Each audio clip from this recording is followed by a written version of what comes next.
Hello, Dota 2 fans, and welcome back to the ESL One Hamburg Qualifiers North American Division. This is your semifinals. We've got VGJ.Storm or VGJ.Storm versus Digital Chaos in this one, and we're in for what seems to be a barn burner. Both of these teams kind of looking on even keel recently. You can even say perhaps that, aside from a few kind of easy opponents like Blue Pikachu yesterday, that DC have maybe looked, relative to their talent on paper, a little bit shaky as of late. But VGJ.Storm certainly storming their way up the ranks in this very competitive NA region. For now, you're going to have myself, MRP, alongside Franz, formerly of the Red Team, formerly of FDL. You've been around, had more than your feet wet in this competitive gaming scene, and it is an exciting time in NA, Franz. What are your preliminary thoughts on these matchups? Puck. Franz? Hello? All right, what are my preliminary thoughts on this matchup? Well, MRP, it's a couple of good NA teams here, good, clean American boys, facing off against one another. I guess we got some Canadians in here, too. Moon Meander, he's from Canada. But pretty much everyone else are freaking American in this one. And, well, I guess Francis Lee might not be, but, I mean, the high stakes here regardless, folks, so... both of these teams with a lot to lose and a lot to gain. Winner's going to go on to face EG in the grand finals. Oh, Franzie, you came and then you left me. Make sure my fucking headphones. Yeah, I can hear game sounds. Must. Hello?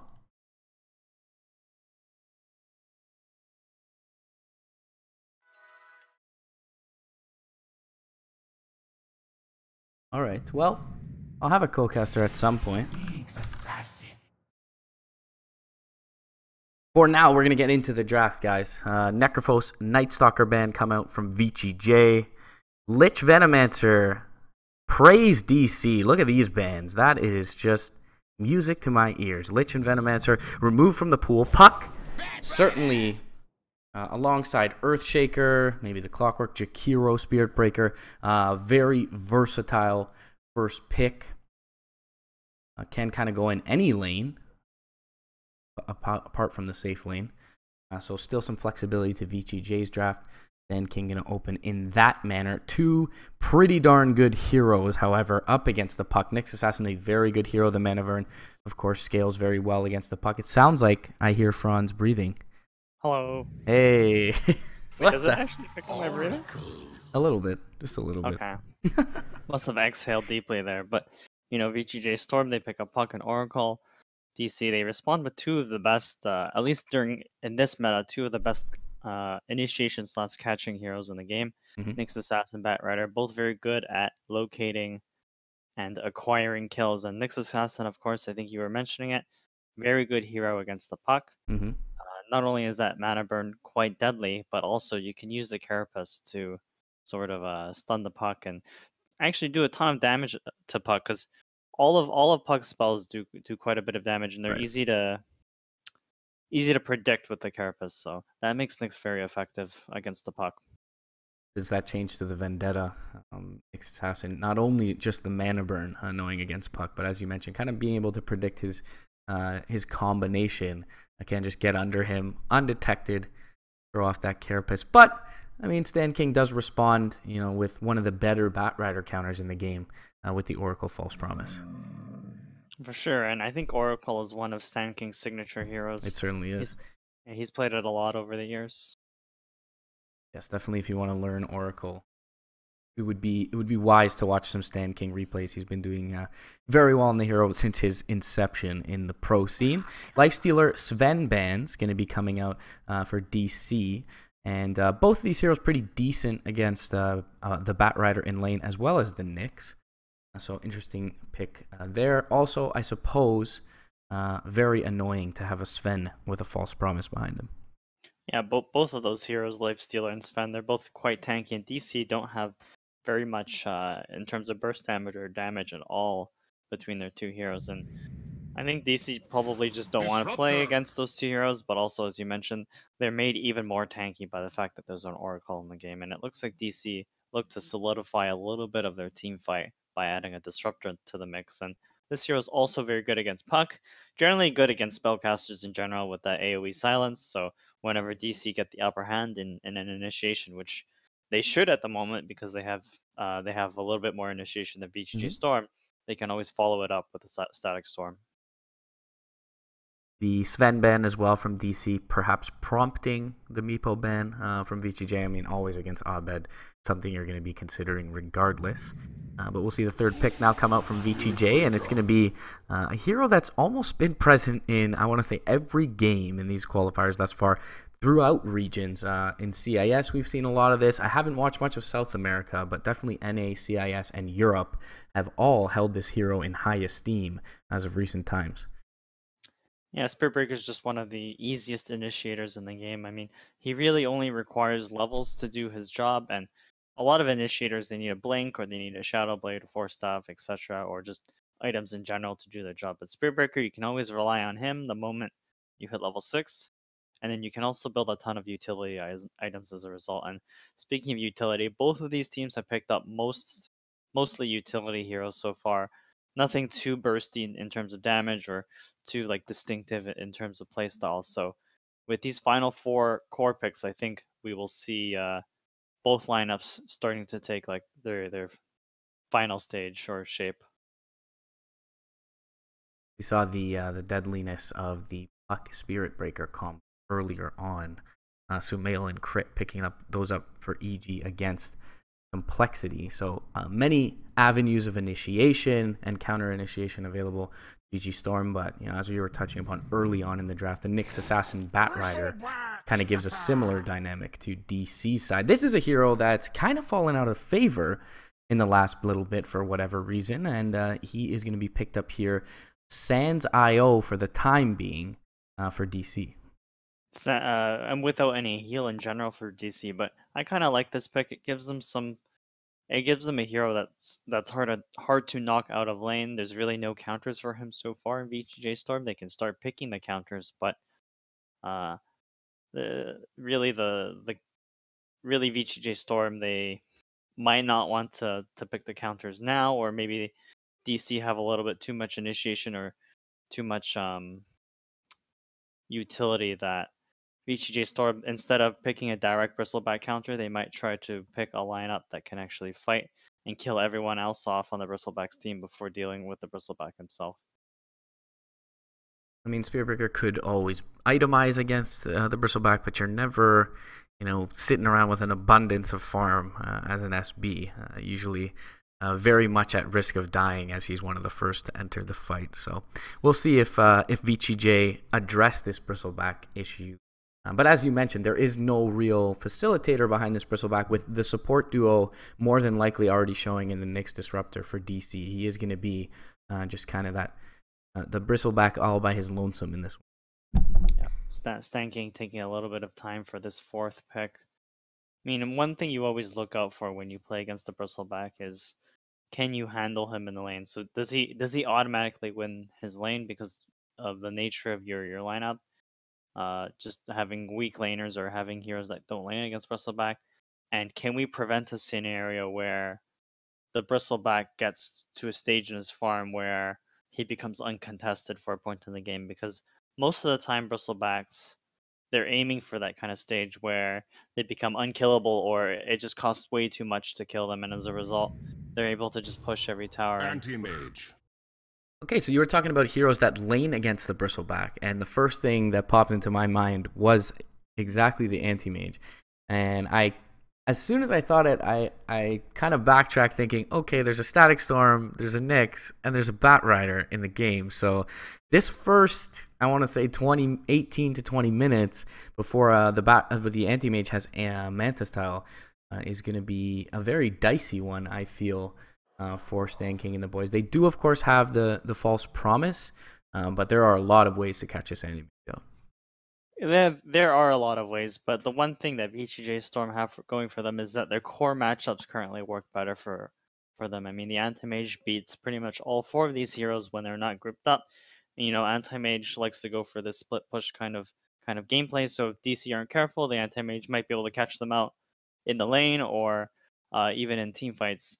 And you also have the legendary Ritsu Anti-Mage. I mean, one of the times where Ritsu did play a lot of competitive, he played a ton of Anti-Mage, and I think he probably plays one of the best anti-mages in North America. I think he's very efficient on that hero. He really knows how to move around on that hero in such a way that makes it a little bit more difficult for VGJ or for the opponents to catch him. And VGJ, they finish up the draft with a Weaver. I kind of like this pick. So instead of fighting directly into the Bristleback VGJ.Storm, they pick 3 cores that are extremely mobile. So this Bristleback's going to be running around trying to kill them. But in reality, VGJ.Storm, their cores are going to be targeting everyone else on the Bristleback's team and then dealing with the Bristleback last. And Anti-Mage, you know, he does have to be afraid of a lot of things on the enemy team: Static Storm, Glimpse, Lasso, Nyx.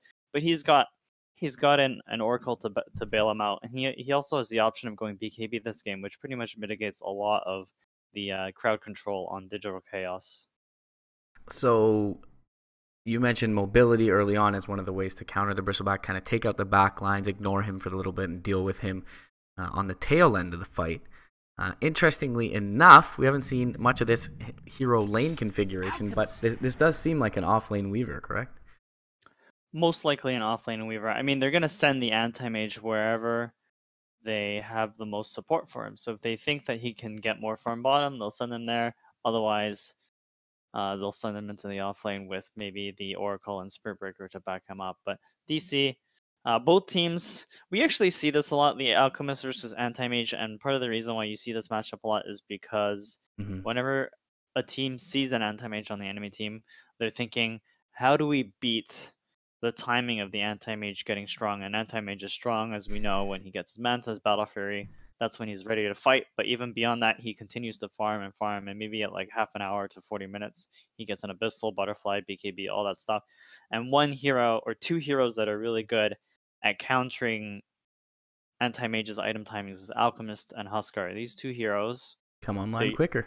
Yeah, they're often picked because they come online. They have a very clear win condition, and it's very clearly earlier than the Anti-Mage. So DC, they probably have a little bit of faith in their ability to slow down this Anti-Mage's farm and secure farm for their own Alchemist. And of course, a lot of this depends on whether or not DC come out of their laning phase okay. I mean, a lot of Dota games are determined by who really wins the early game, and this game is no exception, especially when you have an Alchemist versus Anti-Mage matchup. So by the 35-minute mark, we should know who won. Well, maybe even earlier than that, right? Like Alchemist. Yeah, definitely. I mean, depending on which item build you go, I don't know if he goes the Radiance build or if he goes for that Solar Cross Sanjin Yasha, Solar Cross Halberd style with an armlet kind of Alchemist. But this is the opening for DC. Is one of the better space creating lineups I've ever seen picked before an Alchemist. So they definitely have that in spades. And you should also notice that, or we should also notice that DC's lineup is incredibly tanky with their 2 cores. I mean, Alchemist and Bristleback, if they get off to a good start, then they're good to go, right? The Anti-Mage isn't going to want to fight for a really long time. So if DC hit their stride early on, then I can totally see them taking out all of the outer towers, going for a Roshan and going for a Rax. And if EJ can't beat that timing, then they're in a little bit of trouble. But same goes to DC. If DC don't get off to a good start, then I can see them having a little bit of difficulty dealing with this Anti-Mage. So, Francis Lee, right around the corner, going to run into Moon here. Hasn't skilled anything up just yet. But flying through with the orb is Snaking. And it looks like they've actually flexed this puck, to the off lane. They have the charge coming through. They're going to be diving under tower here. Moon could be in a little bit of trouble. One more right click. They have the Orb of Venom up there. Oh, he's so slow, though. The kinetic field. It is going to keep Moon safe for now. And Flea will start to queue up the salve, but it will get canceled almost immediately. Now charge through, one more right click. He needs the puck with him, though. He will get it. Francis Lee, finding the first blood, will end up feeding himself over, but he buys out the windlace and the TP. Yep, pretty good exchange. Get the first blood. The kill didn't particularly goes to the bristleback, whose name is Grand Grant. I assume that's Mason. And not Grand Grant himself, although shout out to Grand Grant. Shout out, who's likely stealing most of our viewers right now. The NA People's Champion. Yeah, he probably is stealing our viewers. But I won't complain. All the power as long to as him. people are loving the Dotas, right? And as long as there's no Lich in my game, I'm happy. So is this actually...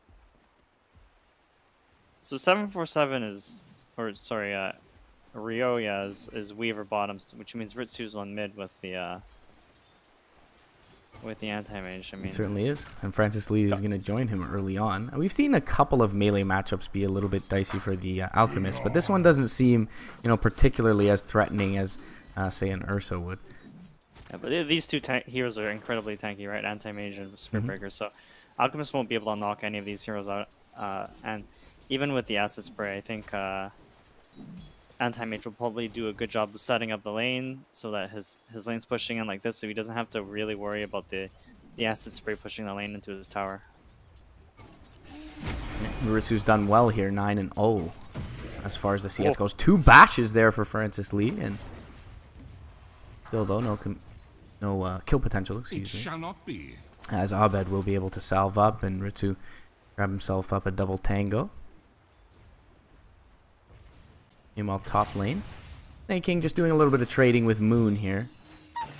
Will make his way back towards the lane, try and get some of this experience. So at least disrupts perhaps what Moon was going for in a pull there. Bulba going to make his way as the Nyx Assassin down towards the bottom lane. Lines up with MSS here.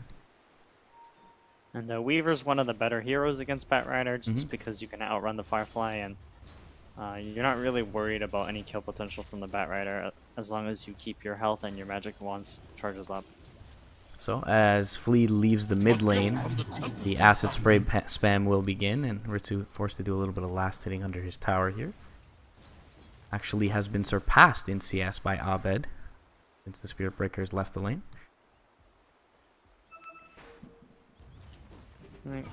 Well, it's actually perfectly even right now. I mean, both heroes doing a really good job. The supports are doing the bounty rune relay, and Arch coming in on middle. I mean, it'll catch on eventually, Franz. The bounty rune relay. Just gotta start using it more. So up to the high ground, Ritsu will go. Bash. Next set's gonna be need bash. One. Right. No bash, but that's a lot of damage on Abed, and he doesn't really have a salve.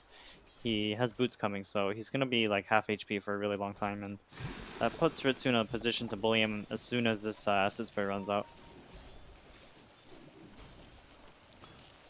Does have the arcane rune for Abed, so can throw out another acid spray fairly shortly thereafter, but making 10 CS over in his off lane. Doing pretty darn well. MSS 8, so not far off, and both almost at exact parity as far as experience goes. It's actually quite a bit of movement heading towards snaking top, and he doesn't have mana. No mana left. He does have 7 stick charges, however, should actually give him enough for 1 orb. So the 3 heroes of DC nearby for that reason. Lee won't continue to pursue forward.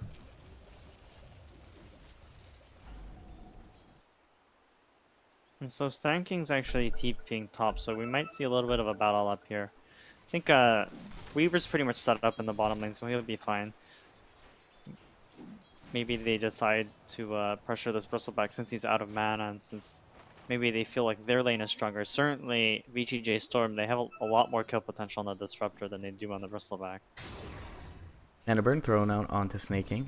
Still has 10 stick charges, however. And we'll be able to snag up the bounty rune. Abed will find one. There's the Fortune's End. Charge coming through as well. There's still stick charges here for Snaking. Kind of seemed like he was waiting out the Spike Carapace there, but it wasn't actually skilled up just yet for the Nyx Assassin. So they're able to get him without expending all that much. Stanking rotating through with the Purifying Flames gets a double nuke off. So DD on the Anti-Mage and they're rotating the Stanking Metal. He has a Fortune's End. It is nighttime. We'll get into cast range, but yeah, not bad. Wisely so, backing off under the protection of his tower. Thanking made a pretty cool timing rotation there. I mean, Oracle, when you hit level 3, that nuke just doubles in damage value, so that was a pretty good time to rotate. They managed to net a kill out of it, which puts their offlane in a little bit of a better position, and Weaver's still doing perfectly fine on the bottom lane. Making a rotation perhaps for the bounty rune here is 747. But he's going to find a wild Abed. Actually looking for the courier, may just get it. No, they're going to go for the kill for sure. Form. Flies out Abed. In a little bit of trouble here through the trees. He does not have any bottle charges, can't bottle through this, but out of mana is Suzy. And the Dong will make his way down to the south. Banking clarity's up, and they'll retreat down. They have a smoke available as well. Abed, though, again, not showing in the mid lane. He's shrining up on the north side as Bulba soaks a little bit of experience. And the VGJ.Storm lineup will answer with a shrine of their own. So Abed decides to just jungle. I mean, it's a lot safer for him to go here. He lets Bulba have a little bit of EXP mid, and really he's not the slowest jungler in the game, so he still gets quite a bit out of it, and Bulba's gonna get gone on mid. Come forward, he gets the Carapace off, will stun up actually both the VGJ members. Fortune's End gonna fly through, but now MSS is here, and that's gonna back Ritsu right off. It has a blink available, so should be just fine. Who survives going to begin to salve up as well. Meanwhile, on the east side, chasing down Stan King, there's a regen rune nearby. And he'll pick that up.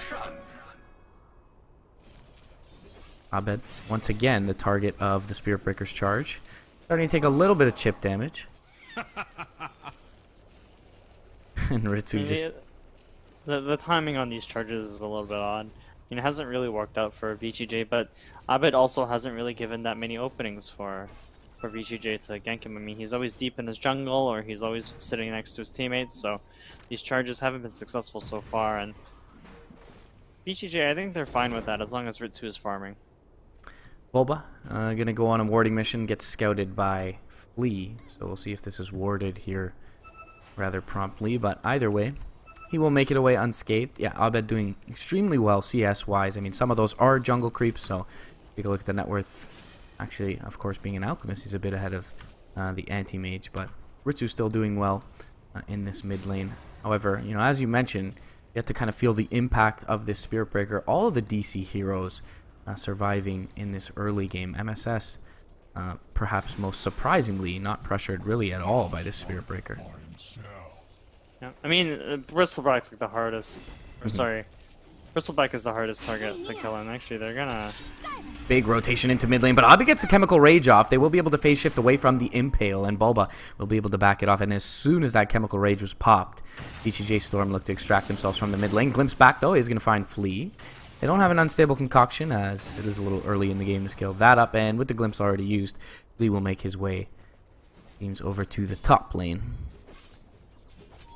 VGJ, they're not really losing anything out of these gank attempts, but certainly these gank attempts feel extremely messy, and Ritsu's actually going straight into a battle for you without the boots or the treads, which is an interesting choice, but I mean, it does mean he'll get his Battle Fury a little bit quicker. Gotta have that efficiency, and really he doesn't have a lane opponent at the moment, so those treads are not necessary. Soul Ring completed up on Snaking. He's got a hell of a lot of charges on that magic wand as well. Bristleback lane things. And his Spirit Breaker nearby. 2 levels in the Bristleback, though, for Mason. So he's not going to be, by any rights, an easy kill. I think both teams are pretty much even in farm if you consider that the Alchemist is printing money with inherently with his hero. So I consider both teams coming out pretty even at the 9-minute mark. I mean, MSS is starting to get closer and closer to his blink, so we'll see if they try to make something happen with that, because it's two of the times where DC's top lane. They are going to go for the coil, and immediately Mason will snap it, wrapping around the 747 as well on the Weaver. But it seems like they will, for now, stop the aggression. MSS had some free time in this bottom lane on the Batrider, and he's almost at parity with the Weaver's farm. Meanwhile, though, Mason, he's going to be chased down by a lot of heroes here. Bulba's nearby, though, hits a 2-man impale. The Mana Burn's there as well with the... Oh, they almost kill off the Weaver. He gets the time lapse off, but with the Quills, they will be able to get Flea. And Purifying Flame's now going to only serve to heal up Mason. And Ritsu will make his way back down to the mid lane, so... All said and done, just a simple 1-0 in DC's favor. Again, VGJ's gank attempts seem really all over the place. They don't feel coordinated at all. I mean, I don't. Does this guy even die? I guess he does. They bring a lot to the top lane, he doesn't. But yeah, Purifying He's Flames. gonna kill the Weaver. 6 stacks, and yep, that'll be it for the bug. He will get squashed.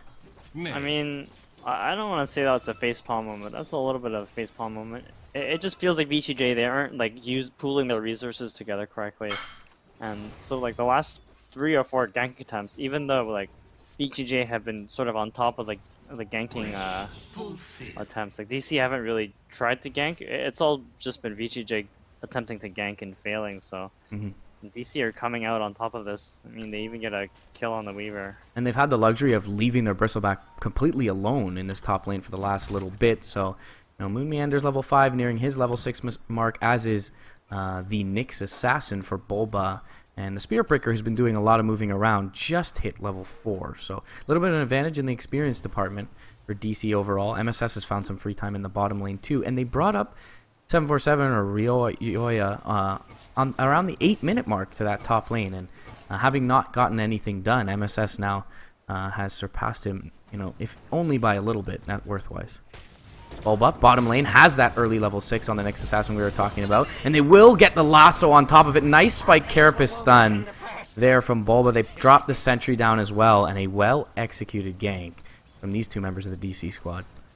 And Battle Fury is completely on anti-mage, just a naked Battle Fury with Poor Man's Shield regen with a Ring of Regen, so Ritsu can start farming in a hurry. The problem is, it feels like DC are in the winning position right now. They have the Blink on the Batrider, they have all of their ultimates, and Abed's starting to get closer and closer to his Radiance. I mean, VGJ really haven't done anything to shut down this Bristleback or the Alchemist, and part of the reason is that DC heroes are just difficult to kill in general, and VGJ feels like they haven't really combined their spells correctly yet this game. But they do have some good farm on Snake King. He's 1,500 gold on the way to his Blink Dagger after picking up the Magic Wand Soul Ring. And Vici will make a movement with a few of their heroes. They'll get that award over towards the mid lane, and they may just run into a very high-value target here. Still, though, a quarter of the duration of Chemical Rage available. Now the Bristleback inbound. They'll get 1 Purifying Flames off. They'll purge off the heal on that one. They need another nuke, but they don't quite have enough as Moon TP's in, drops down the Static Storm, and Flea, he's going to end up dropping. MSS throwing forward. He's going to get the Flame Break off, and Stan King attempting the TP out, but Bulba is there with the Impale. Glimpse is only glimpsing back his dead body, and now 747 really committing hard, trying to bring down Abed, but the Armlet is going to make him near impossible to kill. He does have the time lapse, and the Shikuchi away to the north. So it looks like DC will cease chasing him down for the time being. However, it is a pretty decisive teamfight loss here in the jungle for VGJ.Storm. Yep, and this Weaver's just stuck running around for a while, so I mean, Weaver's item progression has halted a little just because he's been involved in so many of these fights without really getting anything out of them, so it certainly feels like DC are getting more out of the map and more out of these fights than VGJ.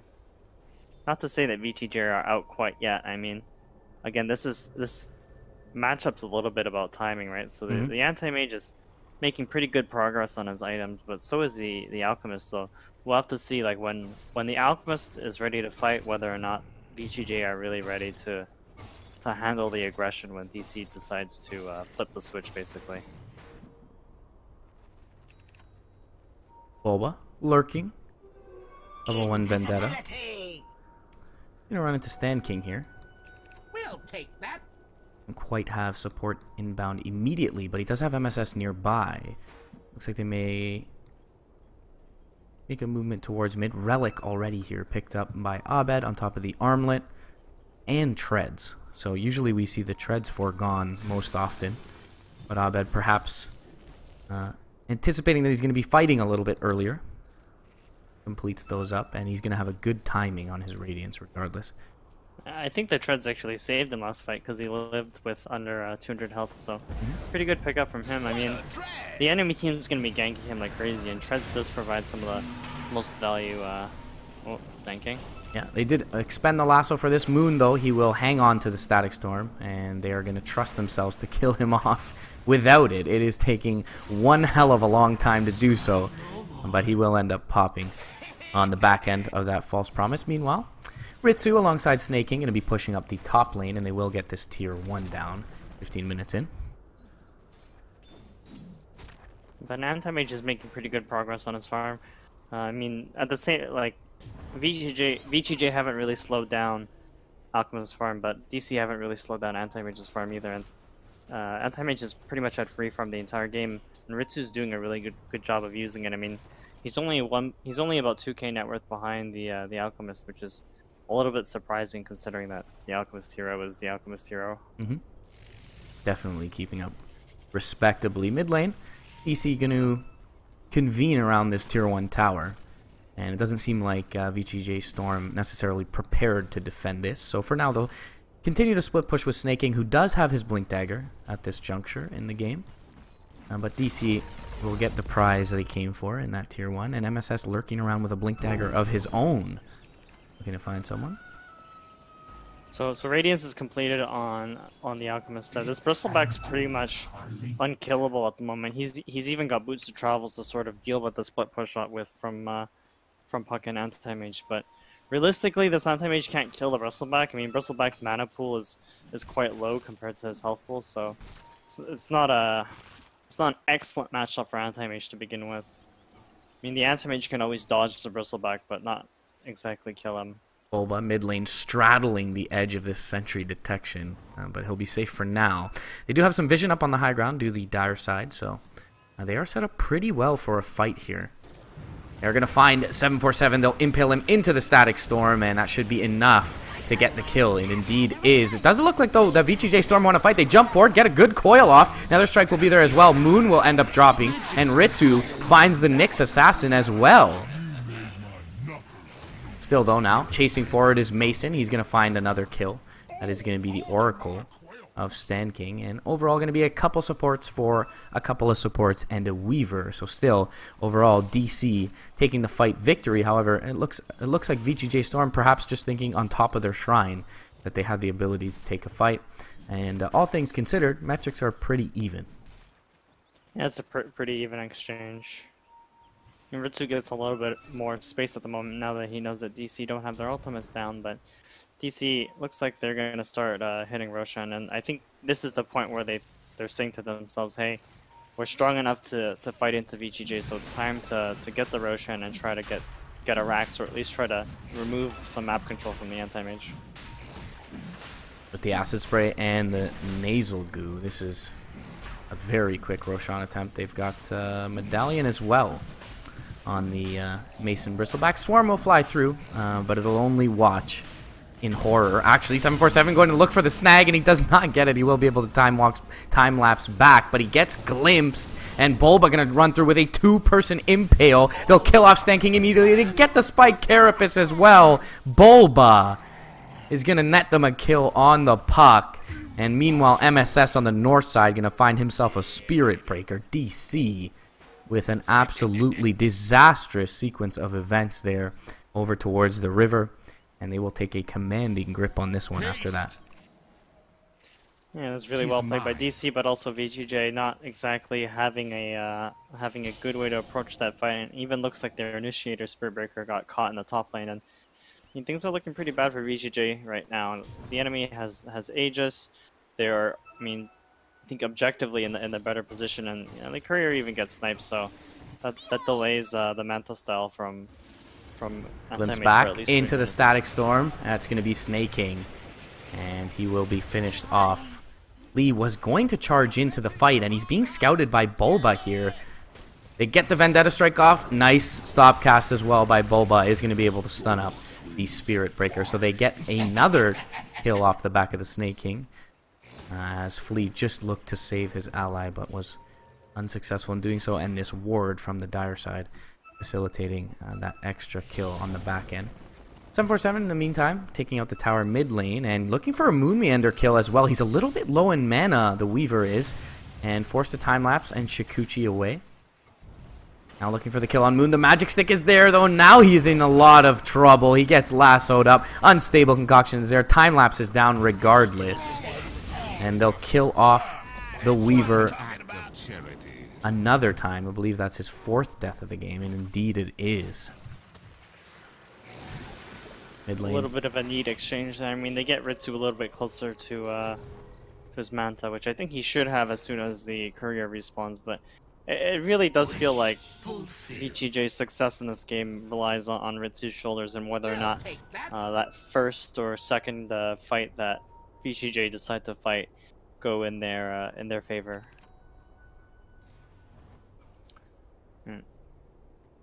If VGJ don't defend the next push and aren't able to win a team fight, I think they're going to be in a lot of trouble, since Anti-Mage, even though he is very farmed, relatively speaking, for this stage in the game, it is still very tough for his team to fight into DCs.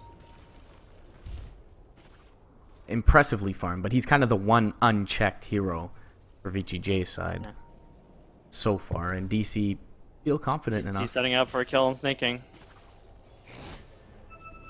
Top lane, Snake King will be able to blink out mid lane. Mason all by his lonesome, but undeterred. Kills off one of the swarm bugs and waddles his way back down the mid. We will get a bit of deep vision down, hopefully maybe catching out a smoke hereafter for his side. And maybe to facilitate the split push in the top lane for Snake King. They've got a lot of wards in this area, in fact. Sentry down near the tower. Snake King beating away on it, and no response from DC just yet, aside from a glyph here. They are going to smoke over towards the mid lane behind their 2 tanky cores in the Abed Alchemist and the Mason Bristleback. And they'll take this tier 2 uncontested. The most Ritsu can do right now is split push and try to speed up his item progression, but DC they're looking to hit this tier 3, and is this the time where we see Ritsu looking to fight? They do get to tier 2 top through the Radiant side. Snake King jumping forward, and he's going to be preemptively false promise. And Flea coming in from the backlines. Abed could be in trouble here. Tries to armlet toggle through, will be successful in doing so. Takes another Purifying Flames, and that is only going to serve to heal him up. Nice toggle. Meanwhile, on the bottom side of the map, MSS and Bulba alongside Moon Meander, they're going to combo up to take out the Weaver. And that was a static storm used there. Lasso as well, in fact. So a couple of cooldowns off the board for DC, but they just have 2 tanky cores that it doesn't feel like there's an answer for on the Radiant side just yet, especially with this Weaver down. So I'll bet up to the high ground. Ritsu's trying to complete his eggs before... Charge comes through, quite a few. Snake King, though, he's taking a lot of damage under the Firefly here. Attempted Spike Carapace is there, but the spikes will kill him off from the Bristleback. MSS Force Staff over to the east, and he doesn't get mana voided because of it. He will survive in the fog. Now pressing forward is the Weaver, trying to get a little bit of vision for his team. It is nighttime here. The Radiant don't see much of this DC lineup, just Abed. He will walk back into the shadows. I believe they cost a buyback there on the Radiant side. No, just... yes, it was the buyback from Snake King. That'll be down for the next 7.5 minutes or so. And DC will be content with that for the time being. I mean, VGJ, they keep their tier 3, so that's a little bit of a reprieve. And really, the buyback on Snake King doesn't matter at the moment. I think the most important thing right now is whether or not this Anti-Mage is actually able to fight into DC's lineup, and I think a lot of that will rely on whether or not VGJ get their initiation off correctly. They have to make sure that their Anti-Mage can hit heroes uncontested, and make sure that he's not like stunned for the entire fight. Speaking of which, Ritsu completes up an Aghanim Scepter on the Anti-Mage. Pretty cool interaction with the lasso. Block that, reflect it, blink deep into the base. I mean, you can't attack. Oh, I think Spirit Breaker's good on top. Unstable concoction. You can't actually issue an attack command while you're last look, which is a little bit interesting. So like, it's just like Anti-Mage dragging around the Bat Rider without being able to attack. And a lot of people they decide between the Ags and the Lincolns, and I think Ags sort of gives Anti-Mage a little bit of extra teamfight potential now because it reflects some pretty good spells this game. You can see, Disruptor gets sent back. Cheeky play from Ritsu there, and Moonmeander will glimpse himself over towards the shrine. I don't know where this charge is flying out onto MSS, but more than likely to be cancelled. Just trying to gain a little bit of information as to the movements of DC, and there are still some deep wards down in this area for the Radiant, so they'll find themselves a little bit of breathing room these next couple minutes, and Ritsu finds himself an Abed Alchemist. Stan King going to make his way down to the south. Invisibility for Abed may allow him to initiate here. His chemical range is soon to expire though, and the rest of his lineup not really near him, but neither is VGJ's lineup, so they're unable to make a turn, and Stan King will end up falling here. 28 seconds on the sideline. They're going to spot out the Spirit Breaker and the Anti-Mage. They will find Flea. He'll be the easier kill since the Aghanims is on Ritsu, and they'll take him out. Ritsu already looking to cut the wave here, or push the wave out, but bottom lane is already pushed near the Radiant base. Ritsu and Snaking, they're setting themselves up in a position to sort of base trade top. First and foremost TP back is from Mason. And Abed will just leave his illusions bottom lane. If they can clean this up in time, their tier 3 still will be standing. And they will be able to do so. We'll take that. Well, these shrines are somewhat important for VGJ. They provide a little bit more map control for them, and it just puts them a little bit more behind if they lose them. So bottom lane. They found out Snake King, and with the Unstable Concoction, Bulba has done an excellent job. I mean, we talked about this dynamic in the draft, the Nyx versus the Puck, but he has caught him out quite a few times. But now, though, it looks like they're looking to re-engage here, and these heroes are pretty much out alone. Abed takes a huge mana void, and they're going to finish him off. That is a well-worthy trade, and now Bulba in trouble as well. He's expended the Spike Carapace, does get the blink off. But they find the charge on MSS. Static Storm doesn't really land on anything there from Moonmeander. Ritsu pressing forward onto Moon, but now he's going to look to turn onto MSS, make sure that the Spirit Breaker survives. And Flea going to go under the cover of his Shadow Amulet for now. Mason has joined the fray, but it's a little bit late. Ritsu not opting to press forward, and a good fight for Vici in this bottom side of the map. Takes long enough for them to kill Snaking that Vici can issue a reaction. Yeah, that's a huge exchange for Anti-Mage.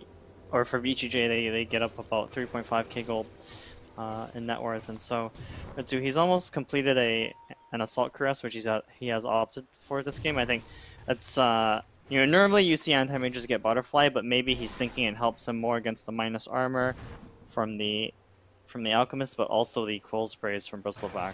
And I think that's going to be important for him, since DC's lineup, they don't actually output a lot of damage to the Anti-Mage.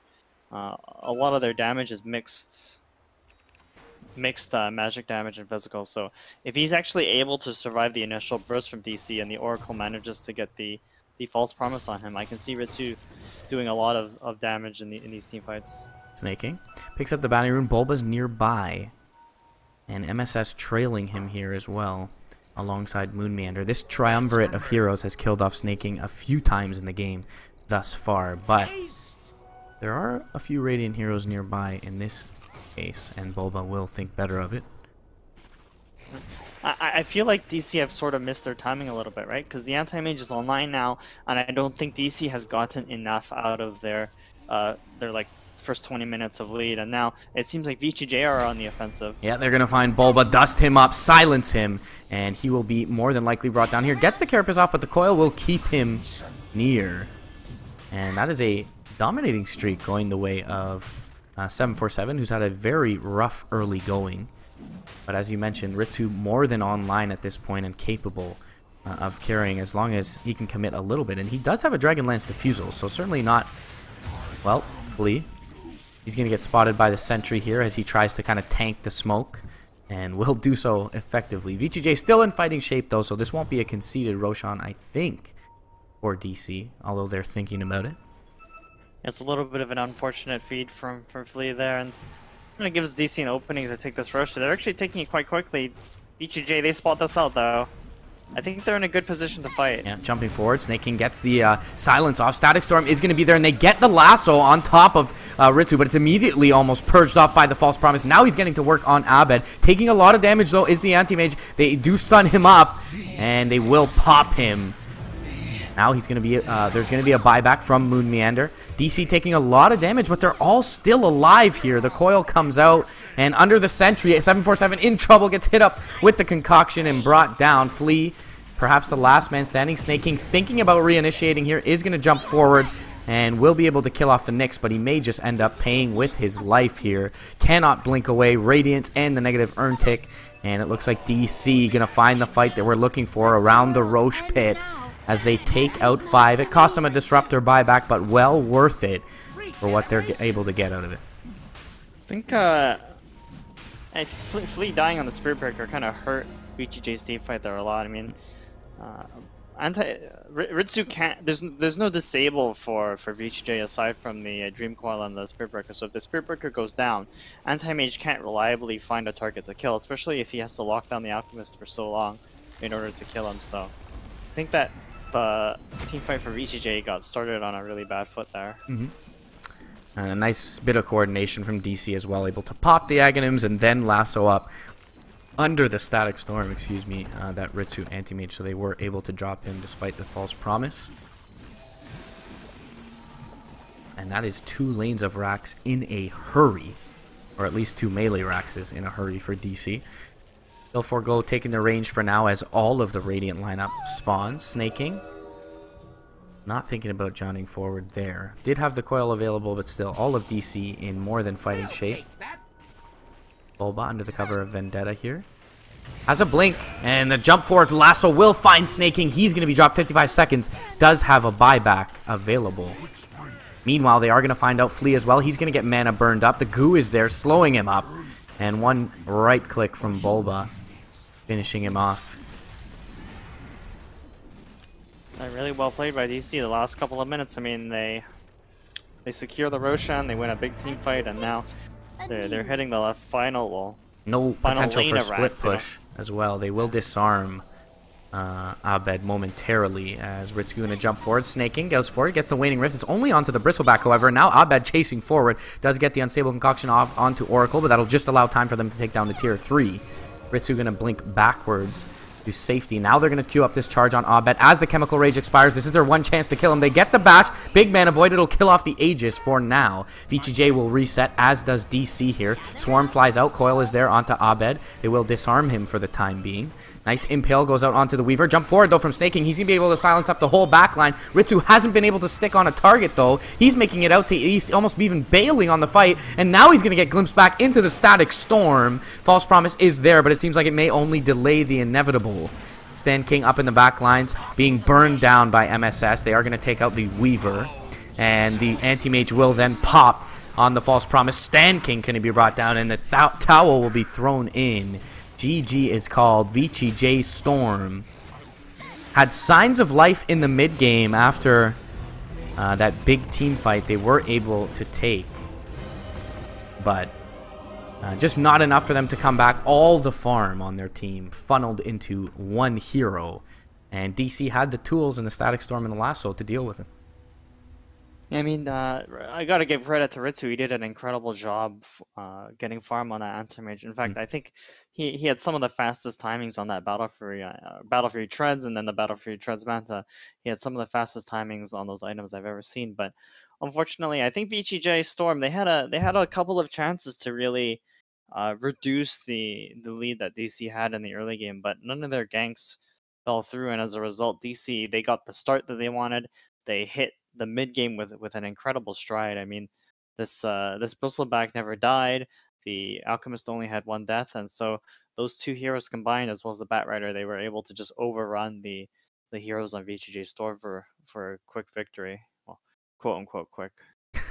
Yeah, I did spend a lot of time looking for ganks that failed to be successful in the early game. Particularly, one of the heroes that did suffer a lot from that was the Ryoya Weaver. So on to the next game for VGJ. DC take a 1-0 lead in this best-of-3 semi-final.